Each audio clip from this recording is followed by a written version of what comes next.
Selamat datang kembali di channel Arsitek Sumba. Saya harap kita semua dalam keadaan baik dan sehat. Bagi yang sedang berencana membangun rumah atau membuka usaha kos-kosan, saya doakan agar segera dilancarkan. Kali ini saya akan tunjukkan desain kos-kosan yang merupakan salah satu orderan dari klien kami ya.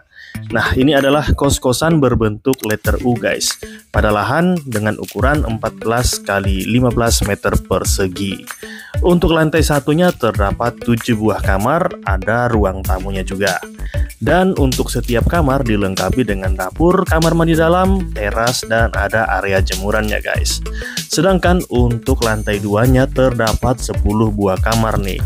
Jadi total keseluruhan terdapat 17 kamar dengan dua jenis kamar ya. Ada kamar standar 3x5 dan kamar superiornya 3x6 guys. Untuk kamar superiornya berjumlah 7 buah kamar dan kamar standarnya ada 10 buah kamar ya. Oh ya, bagi Bapak Ibu yang membutuhkan jasa desain berbayar bisa menghubungi kami via email atau via WhatsApp yang sudah tertera di gambar ya. Nah, sekarang kita akan lanjut ke animasi konstruksinya. Karena lahan yang akan dibangun berlokasi di Kalimantan yang merupakan tanah rawa ya, sehingga pondasinya membutuhkan cerucuk 12 meter guys. Jadi sebelum pemasangan pondasi terlebih dahulu dikasih cerucuk 12 meter seperti ini ya. Baru kemudian dilanjutkan dengan pondasi footplat atau pondasi cakar ayam guys. Kemudian kita lanjutkan dengan pondasi batu kali untuk menopang slope ya, sebelum kita membuka slope. Nah, slope ini bertujuan sebagai struktur pengikat bagian bawah guys, dan sebagai penghantar atau penyebar beban ya dari dinding disebarkan secara merata pada pondasi.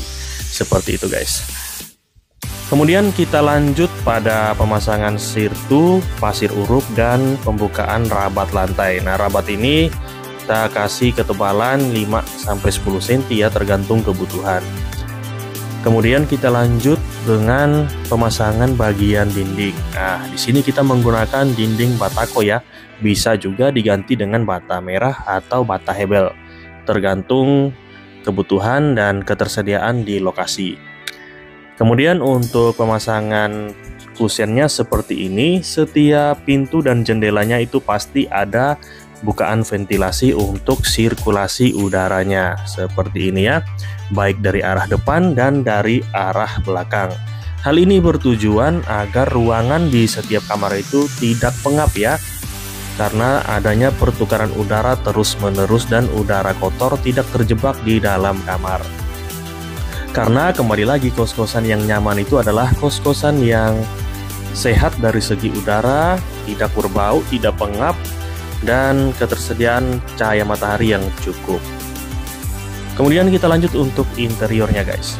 Di sini kita sudah masuk pada area kamar mandi, itu ada kloset duduk, dan untuk mandinya menggunakan shower ya, karena ukuran kamar mandinya terbatas, cukup sempit, sehingga kita menggunakan shower daripada bak mandi ya. Kemudian untuk dapurnya, dapur minimalis seperti ini, cukup kita kasih meja beton sebagai meja dapurnya. Dan untuk pembatasnya bisa kita kasih tirai atau gorden seperti ini guys. Nah, kita lanjut pada bagian kamar. Terdapat kasur 120 x 200 ya. Kemudian ada lemari pakaian dan masih bisa kita tambahkan meja kerja atau meja belajar di sini ya. Seperti ini. Kemudian untuk setiap kamarnya kita maksimalkan penghawaannya dengan AC ya. Jadi di sini dari ownernya mau menggunakan AC. Dan pastinya harga sewa akan lebih tinggi ya. Nah, ini untuk penataan keseluruhan setiap kamarnya seperti ini ya. Nah, kemudian kita akan lanjut untuk penataan interior dari ruangan laundrynya sama ruang tamunya. Nah, di sini kita fungsikan sebagai ruang cuci atau ruang laundry. Kemudian di sebelahnya itu terdapat ruang tamu. Nah, di sini ruang tamu umum ya. Jadi siapapun bisa nongkrong di sini atau menerima tamu di sini bisa ya, atau sekedar mau bersantai bisa di sini ya, ruang komunal ini. Nah, kemudian ini ada space di tengah-tengah, itu kita fungsikan sebagai tangga. Jadi berimbang ya antara penghuni sebelah kiri dan sebelah kanan. Akses ke tangganya sama-sama, jaraknya sama ya. Jadi seimbang. Jadi apabila terjadi bencana, kebakaran atau gempa, semuanya bisa turun dengan cepat.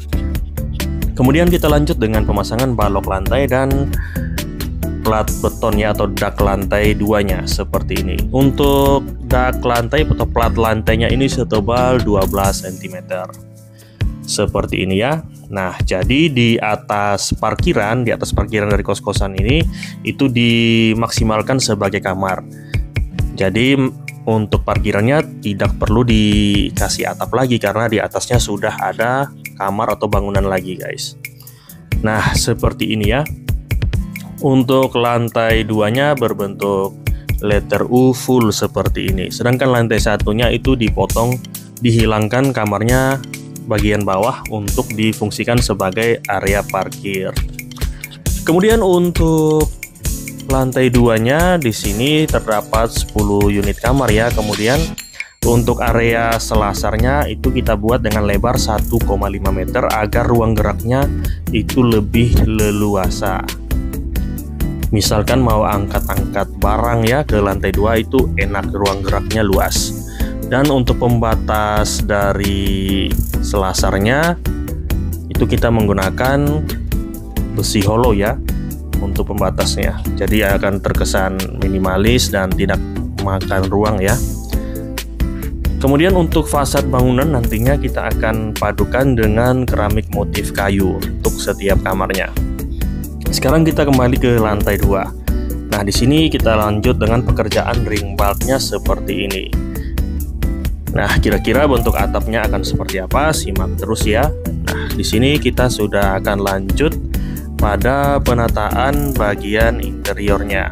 Oh ya, ini ada tangga lagi yang akan digunakan sebagai akses ke area rooftop. Nah, untuk lantai 2 itu masih ada rooftop lagi ya. Jadi terhitung 3 lantai nih, karena di atasnya masih ada rooftop. Dari ownernya minta agar bisa dijadikan ruang jemur atau ruang bersantai di atas ya. Nah, kemudian kita lanjut pada kamar yang bagian depannya. Kedua sisinya ini sudah bukan area rooftop ya, jadi atapnya atap limasan, bukan atap pelana ya. Ini atap pelana nantinya seperti ini. Dan kuda-kudanya ini dari baja ringan kanal C75 seperti ini. Kemudian untuk pemasangan ringnya kita kasih jarak 80 cm karena kita menggunakan penutup atap jenis spandek ya atau seng. Pokoknya penutup atap metal. Kemudian di tengah-tengahnya itu kita kasih kanopi. Kemudian penutupnya kita kasih penutup atap transparan, bisa menggunakan polikarbonat atau kaca akrilik. Tinggal disesuaikan aja. Nah, kemudian untuk jemuran lantai 2-nya agar bisa mendapatkan sirkulasi udara yang baik serta cahaya matahari yang cukup pada area jemuran, pembatasnya kita kasih dari besi hollow ya, railing besi hollow seperti ini guys. Dan untuk mempercantik fasadnya di sini ada permainan batu alam, batu tempel, permainan pola garis dengan plesteran serta digabungkan dengan batu roster sehingga menghasilkan tampilan seperti ini.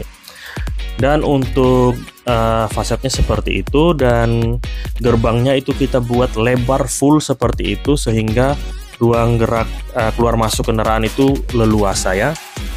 Nah, ini untuk bagian belakangnya. Dan pada rooftopnya ada atap lagi, itu yang difungsikan untuk area bersantai yang tertutup ya.